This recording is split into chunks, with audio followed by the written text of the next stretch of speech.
Hello students, हमने stoichiometry के बारे में बताया कि जिसके अंदर एक रिएक्टेंट था और उसी की इंफॉर्मेशन दे रखी थी। तो प्रोडक्ट की हमें मतलब किस तरीके से प्रोडक्ट के बारे में इंफॉर्मेशन निकालनी है वो चीज़ें हमने आप लोगों को बताई और वो स्टोक्योमेट्री के ऊपर बेस्ड होती है।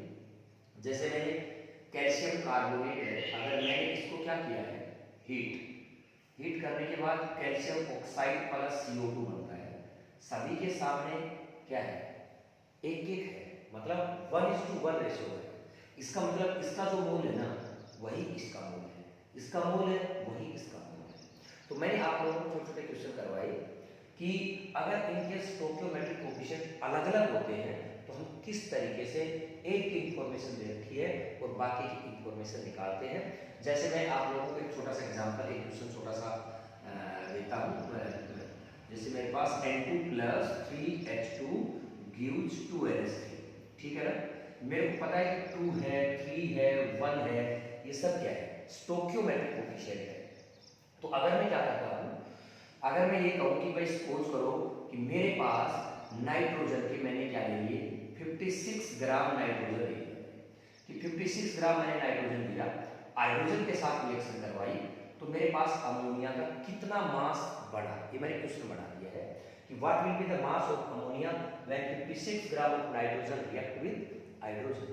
तो सबसे पहला काम होता है कि मुझे मोल निकालना है, केवल इंफॉर्मेशन एक ही दी हुई है, मोल निकालूंगा, given weight upon molecular weight, कितना हो गया, 2 मोल हो गया।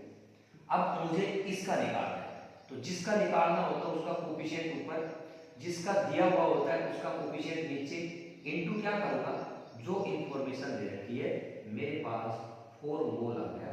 अगर मुझे इसका मास निकालना है तो क्या होता है बेटा, मोल इंटू मोलिकुलर वेट, मतलब 4 इंटू मोलिकुलर वेट कितना हुआ, 70 इज इक्वल टू कितना हो गया, 68 ग्राम आंसर।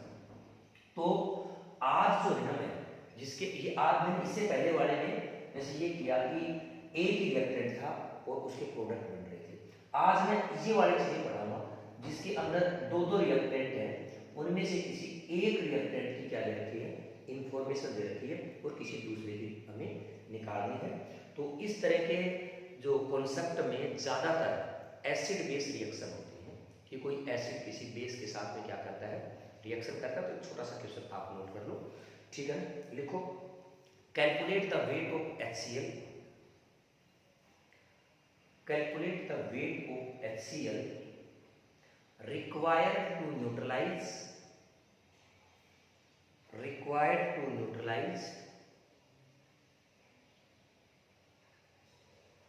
120 gram of NaOH,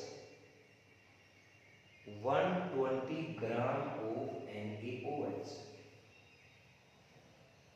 बहुत ही सिंपल है बेटा कि इसके अंदर मेरे पास एक HCl है और एक NaOH है, क्लियर है। इसका हमने 120 ग्राम दे रखा है बेटा, 2 रिएक्टेंट थे, यहाँ पे बढ़ गया मेरे पास क्या, NaCl प्लस H2। इसी का मुझे क्या पूछ लिया, इसी के बारे में पूछ लिया, तो मुझे क्या करना है, सबसे पहले इसका मोल निकालना। क्या देखो रिएक्शन बैलेंस है, बैलेंस है, 1:1 रेशियो का है, तो मुझे कोई दिक्कत नहीं, इसका मोल है वही क्या है, इसका मोल है। अगर नहीं होती तो मुझे पहले बैलेंस करना होता, और बैलेंस करके इसको निकालते। इसका मोल कैसे निकालूंगा, 120 given weight upon molecular weight, बेटा 3 मोल हो गए इसके। इसका मतलब HCl के भी क्या हुए मेरे पास, 3 ही मोल HCl के। तो अगर मुझे इसका मास निकालना है बेटा, 3 इंटू या फिर क्या लिखूंगा 36.5 इक्वल टू जो भी आता है ग्राम क्या हो जाएगा, आंसर हो जाएगा, ठीक है ना। एक सवाल मैं आप लोगों को और बोल देता हूँ, लिखो, इसको नोट कर लो, और दूसरा सवाल लिख लो, calculate mass of H2SO4, calculate mass of H2SO4 required to neutralize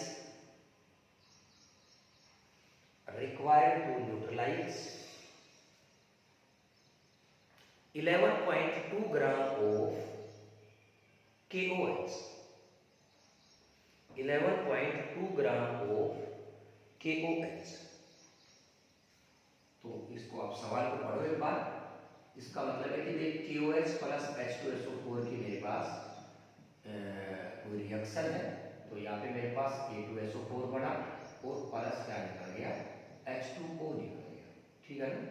अगर मैं बैलेंस करूंगा तो 2KOH हो गया, हाइड्रोजन मेरे पास 4 हो गए, ये मैंने इसको क्या कर दिया, बैलेंस। और दे क्या रखा है, इसका 11.2 ग्राम दे रखा है। तो अगर मैं इसका मोल निकालूंगा ना, तो ये मेरे पास 11.2 अपॉन 56 KOH का क्या है, मोलिकुलर वेट है। ठीक है, तो यहाँ पे 0.2 मोल हो गया, 0.2 मोल हो गया। निकालना किसका है, मुझे इसका मोल निकालना है। निकालने का तरीका पता है, जिसका निकालना है उसका स्टोइकियोमेट्रिक कोएफिशिएंट ऊपर, जिसका दिया हुआ है उसका नीचे इनटू मोल 0.2, तो कितना आ गया मेरे पास 0.1 मोल आंसर, मतलब मोल आ गया।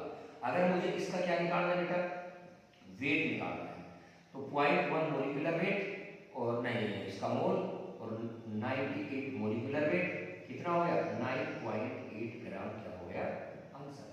बहुत ही सिंपल कॉन्सेप्ट है। अगर स्टोइकियोमेट्री दे रखी हो, मतलब रिएक्शन को बैलेंस दे रखा हो और उनमें से किसी एक की इंफॉर्मेशन दे रखी हो, चाहे वो इंफॉर्मेशन बेटा मास की हो, चाहे वो इंफॉर्मेशन किसी मोल की हो, तो उसकी सहायता से हम ये निकाल सकते हैं। छोटा सा क्वेश्चन आप और लिख लो। ठीक है ना। Calculate mass of oxygen, calculate mass of oxygen required to burn, required to burn completely 54 gram of aluminium, 54 gram of aluminium। इसका मतलब एल्यूमिनियम को मुझे हीट करना है। ये एल्यूमिनियम है, O2 के साथ हीट करके ये मैंने Al2O3 बना दिया। और सबसे पहला मेरा काम है कि इसको इक्वेशन को क्या करूं मैं, बैलेंस करूं। ठीक है ना। तो यहाँ पे इसको मैंने इसको बैलेंस कर दिया है। ये मेरे पास कितना हो जाएगा ऑक्सीजन, ये मेरे पास क्या हो गया है, ये बैलेंस हो गई है। ठीक है, हाँ बैलेंस हो गई है। अब किसके बारे में मुझे निकालना है, क्या किसका वेट दिया है, सवाल में एक बार पढ़ करके देखो।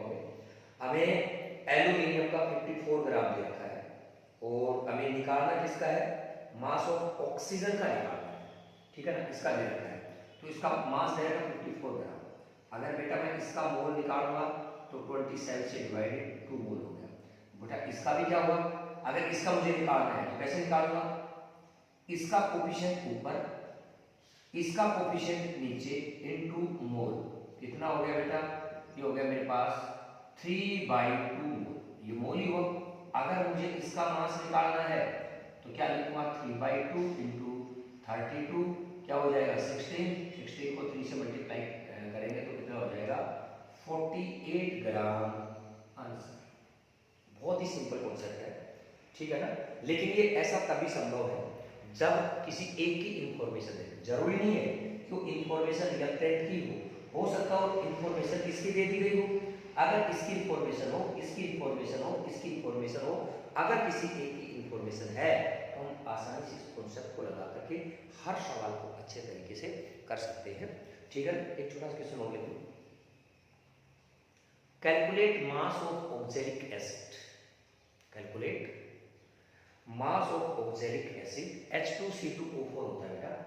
ऑक्सैलिक जो एसिड है ना वो क्या होता है H2C2O4। ठीक है। Calculate mass of oxalic acid which is required to react, which is required to react completely with 31.6 ग्राम,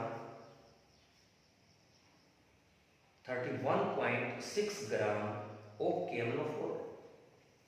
तो अगर मैं KMnO4 और इसके रिएक्शन करता हूं ऑक्सैलिक एसिड की, ठीक है, ये आपको बैलेंस KMnO4, ये इक्वेशन आपकी क्या होनी चाहिए, बैलेंस होनी चाहिए। और KMnO4 की इसके साथ रिएक्शन करूंगा तो मेरे पास क्या बढ़ जाएगा, तो बढ़ जाएगा MnO प्लस क्या बढ़ जाएगा K2O plus CO2 plus H2O। ठीक है। इसको अगर मैं बैलेंस करता हूं तो यहाँ पे लिखना पड़ेगा मुझे 5, यहाँ पे लिखना पड़ेगा 2 और एक ये 2O हो गया, 2MnO 5H2, ठीक है ना, 2MnO और यहाँ पे लिख दिया मैंने 5H2। ये बेटा मैंने इसको क्या कर दिया बैलेंस। अब दिया हुआ क्या है मेरे पास, ठीक है ना, दिया हुआ मेरे पास 31.6, ये देखो ये गिवन रेट है। अगर इसका मॉलिक्यूलर वेट क्या करूँ 158, तो मेरे पास क्या आ जाएगा 1/5 इसका मोल आ गया, ठीक है। तो 1/5 जो मोल है यही मोल मेरा किसका होगा, ये इसका कोफिशिएंट ऊपर और इसका कोफिशिएंट नीचे इनटू ये मोल, तो हम इसका मोल निकाल देंगे और इसी से इसका क्या निकाल देंगे, मास निकाल देंगे, ठीक है।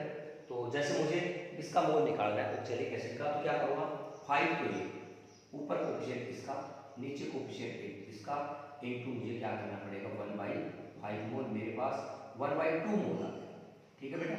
अगर मुझे इसका मास निकालना है तो 1/2 मोल इनटू मोलिकुलर वेट कितना हो गया 63 ग्राम, मेरे पास क्या हो गया आंसर हो गया। तो इस तरीके से अगर मेरे पास रिएक्टेंट क्या दे रखे हों, ज़्यादा दे रखे हों, तो आप इस तरीके से हम क्या कर सकते हैं निकाल। तो इसमें मुझे क्या करना था, मास निकालना था, है ना। अगर कोई कहे कि आप मास वाटर का निकालो, अगर कोई इसी में आपको कह दे कि कितना वाटर निकलेगा उसका मास निकाल, तो भी निकाल सकता हूँ। मुझे इसका मोल का पता है, तो मैं वाटर का कैसे निकालूंगा, इसका कोफिशिएंट ऊपर और इसका कोफिशिएंट नीचे केवल 4 का इनटू क्या करूँगा जो मोल दे रखा है मेरे पास 1/5, तो इसका भी 2 है उसका भी 5 है, 5/2 इंटू मोल क्या हो जाएगा 1/2 हो जाएगा। तो 1/2 और इसका ये मोल है, अगर मास निकालना पड़ेगा मुझे तो इसका हम क्या कर देंगे मॉलिक्यूलर वेट से मल्टीप्लाई कर देंगे, ठीक है ना। तो इस तरीके से अगर हमें कोई भी रिएक्शन दी हुई है और उसके अंदर किसी दो के क्या दे रखे हों, न किसी एक की इंफॉर्मेशन दे रखी हो, तो हम आसानी से रिएक्टेंट और प्रोडक्ट का क्या निकाल सकते हैं, मास निकाल सकते हैं, मोल निकाल सकते हैं। और आज के लिए इतना ही। नेक्स्ट लेक्चर में आपको मैं जिसमें एक से ज़्यादा इंफॉर्मेशन दे रखी होंगी तो उनमें किस तरीके से लिमिटिंग रिएजेंट निकालना है ये चीज़ें मैं करूँगा। आज के लिए